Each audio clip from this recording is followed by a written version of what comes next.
Hi friends, welcome to this video. I just decided to vlog this couple of days while my boyfriend and I were in Portland, Oregon. We went down for his birthday and I thought it might be kind of fun to record these memories. So the first thing we did was get ourselves a nice big breakfast because the drive down to Portland from where we live is about 3.5 hours long. So we knew we needed some food to keep us full for the road. So we started at Maltby Cafe. Their mochas are huge with tons of whipped cream and I love it. They always serve way too much food for me to finish eating though. So once we got to Portland, it was too early to check into the room that we were renting. So we just kind of walked around, found a little art store. So I had to stop in that. And then we just kind of walked around the street nearby. There was this like little roundabout area that had like all these painted flowers. It was really pretty. Also, an illustrator painted the floor in this like, I think it's like a mother-in-law apartment kind of thing that they rent out to people, which I thought was really cool. That night it was his birthday, so we went on a dinner cruise and the food was good and they had some live music, which I thought was fun. I can always sit and watch people play piano or whatever for hours.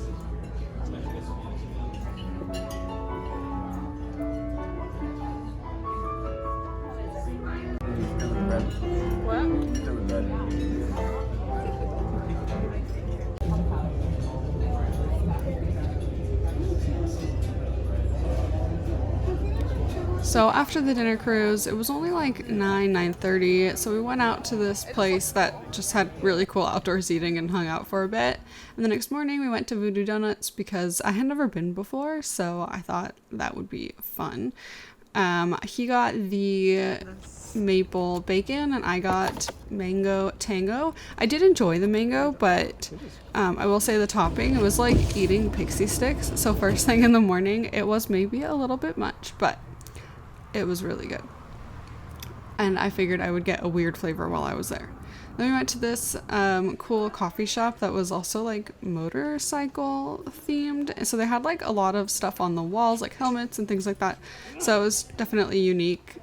We wanted to hit up at least one or two coffee joints that weren't Starbucks because obviously those are everywhere. Then we went to the Japanese gardens, which is really close to the rose gardens and the zoo and all of that. And honestly, we probably could have made a day out of going to all of those things, but the Japanese gardens were the ones that Thomas really wanted to see. And I had a lot of fun just like sitting and staring at all of the koi. I hope to like do some paintings or drawings of koi fish soon. I got a lot of good reference images. Give me your food.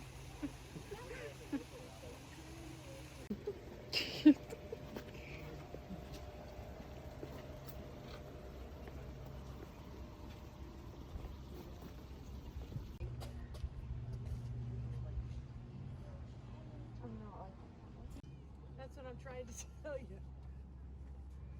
This is where you can walk down to without any guard.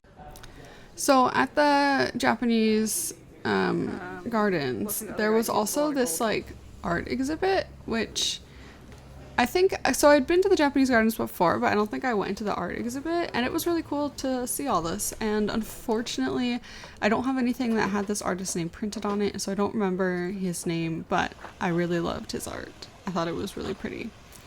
After the Japanese gardens, of course, we had to hit up Powell's Books at some point because I love books.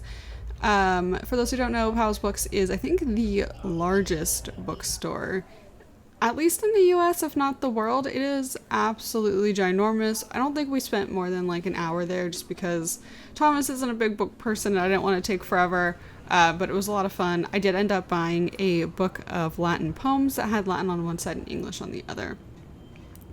We eventually got hungry, and because there's a lot of food trucks in Portland, we decided we had to try out at least a couple. So I think we got some like bacon macaroni and cheese and then also some pad thai, and then we just kind of walked around some more, and we went down to the water side and walked around there.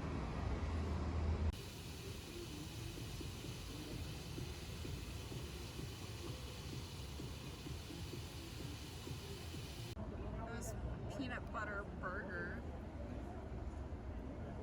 That's good. When our feet eventually got so tired that we couldn't walk anymore, we went to this burger place and got these peanut butter burgers, and they were surprisingly good, but I will say the pickle and the bacon was hard to bite through with braces. But I ate the parts that I could, and it was delicious. So while we sat there, we looked on our phones for some things to do that afternoon and evening. We found this like Japanese book and art store, and it was really cool. Most of the books were in Japanese though, so I didn't buy any books, but I did buy a couple pens and a sketchbook. And then we went to this like jazz bar that sold pizza. We ended up not getting pizza because you have to pay a cover fee in order to get into the actual bar while they're playing music. And so by the time we were actually hungry again, it was time for the next person to come, so we would have had to pay a second cover charge. And it wasn't that expensive, but there were a lot of cool things on this street. It was, I think, Williams Street? No, Mississippi Street. I don't know why I was thinking Williams. So we decided to just leave after that. So we just kind of sat and hung out. And then we went to a place next door and got sushi. And I have to tell you, it was like some of the best sushi I've had. It was absolutely delicious. And that's all I really filmed. Basically after this, went to the place we were renting out, went to bed, and went home the next day to throw a barbecue party for him and his friends.